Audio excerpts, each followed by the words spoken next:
पाटील, निवडणूक म्हटलं की किंवा घड्या आल्या, तुम्हाला कोणाबरोबर युती करणे आवश्यक वाटतं का, की अपेक्षित बरं आहे आपलं? नाही, आपलं अपेक्षित बरं. यांना तर कदारलेत लोक, आणि परत त्यांच्यातच जायचं म्हणल्यावर काय राहिले. यांना पुरे कदारलेलेत लोक सर्वसामान्य, हे सगळेच कोण असतील ते. पण आता आमचाच निर्णय काय होतोय हे आणखीन माहीत नाही 29 ऑगस्टला. परंतु आघाड्यान फागाड्या नको आहे, त्या आघाड्यान फागाड्याचं काय. पाटील, तुम्ही निवडणूक लढण्याचा निर्णय घेतल्याच्या नंतर भाजपकडून आता मराठवाडा मिशन राबवलं जात आहे. मग काय होईन त्यांनी होईन काय. मराठ्यांना माहिती आहे आरक्षण न देण्यासाठी ते मिशन आहे यांचं. मराठ्यांच्या दुःखावरती मीठ चोळण्याचं काम आहे ते. म्हणजे छेडायला लागलेत हे मराठ्यांना, मुसलमानांना, धनगरांना हे छेडायला लागलेत. आरक्षण देऊ शकत नाहीत पण आम्ही तुमच्या ओरावर येऊन नाचायला लागलो तिथं. हे छेडायला लागलेत लोकांना, जनतेला. आणि जनतेच्या लक्षात आलं हे छेडायला लागलेत. मिशन आणि फिशन काय करणार, मतदानच होणार नाही. मिशन काय करतो तो, कारण हे तिन्ही मोठाले प्रांत पूर्ण खवळून उठलेले आहेत. मराठवाडा, पश्चिम महाराष्ट्र आणि विदर्भ हे तिन्ही पण मोठाले प्रांत आहेत राज्यातले, तिन्ही खवळून उठलेले.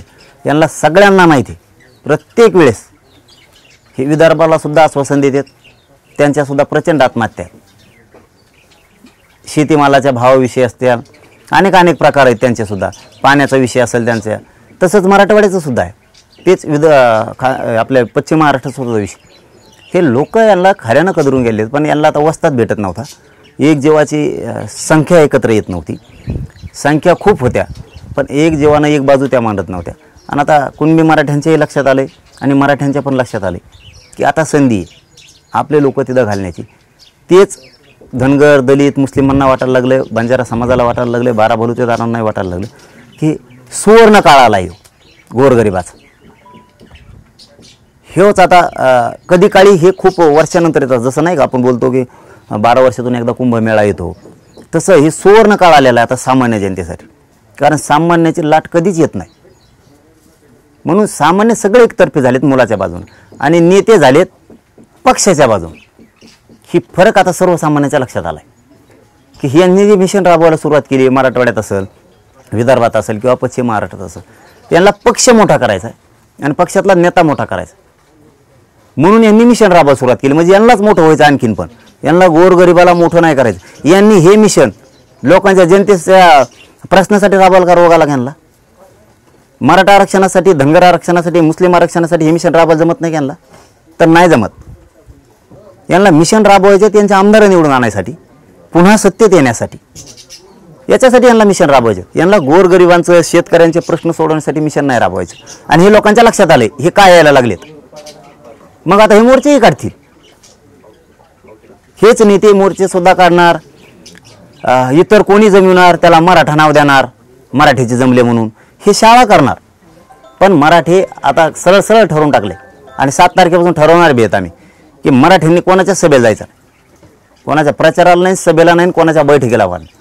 कारण यांनी ही मिशन चालू केले आता 4-5. एक जणांना अभियान सुरू केले, एक जणांना आता ते मिशन सुरू करणार आहे की आम्हाला निवडून द्या म्हणून, किंवा आमचा म्हणते ते आमचा देवेंद्र फडणवीस, आमचं सरकार, आमच्याला निवडून द्या, आमच्या याला त्रास देऊ नका आमचा.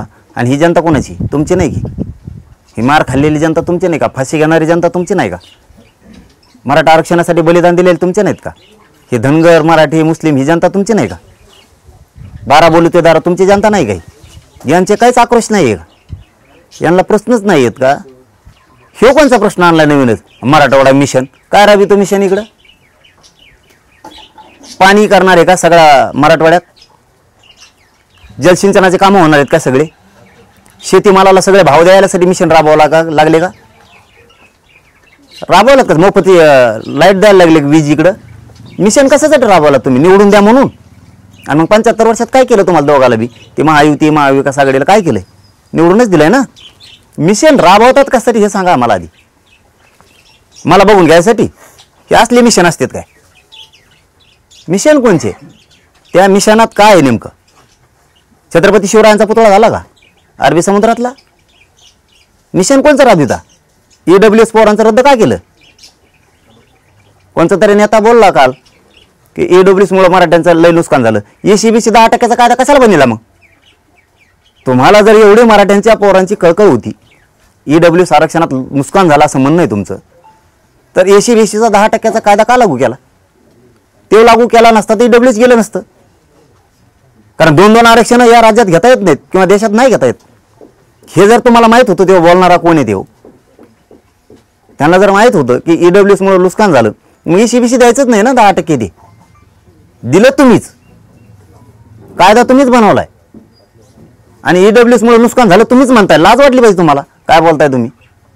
स्वतःला उच्चभ्रू प्रतिष्ठित नेता समजता स्वतःला आणि गप्पा ताशा मारता जसं लोकांना जनतेला काहीच कळत नाही. जसं का माझ्यामुळे गेले ईडब्ल्यूएस.